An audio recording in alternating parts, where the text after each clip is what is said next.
DySP Ranjan Telang यांची पुन्हा दमदार कामगिरी, 2 मोबाईल चोरटे रंगे हात ताब्यात. दिनांक 18 जून रोजी कायमच आपल्या दमदार कामगिरीने चर्चेत असलेले रंजन तेलंग यांना सूचना भेटली की 2 संशयित व्यक्ती रेल्वे स्टेशन शेगावच्या पार्किंग परिसरात आहेत. रंजन तेलंग लगेच तिथे पोहोचताच दोघांनीही एका झोपलेल्या यात्रीचा मोबाईल काढून पसार होण्याआधी रंजन तेलंग यांनी दोघांना पकडले व त्यांची झडती घेतली असता त्यांच्याकडे मोबाईल मिळून आला. तेलंग यांनी यात्रीला उठवून विचारपूस करता त्यांनी आपला मोबाईल व पर्स चोरी गेल्याचे सांगितले.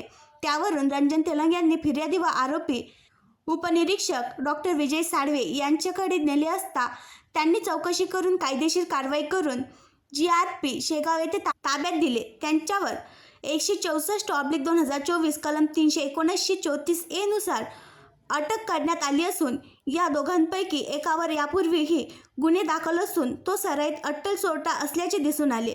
माननीय मंडळ सुरक्षा आयुक्त भुसावळ यांच्या मार्गदर्शनाखाली रंजन तेलंग यांनी ही कामगिरी केली.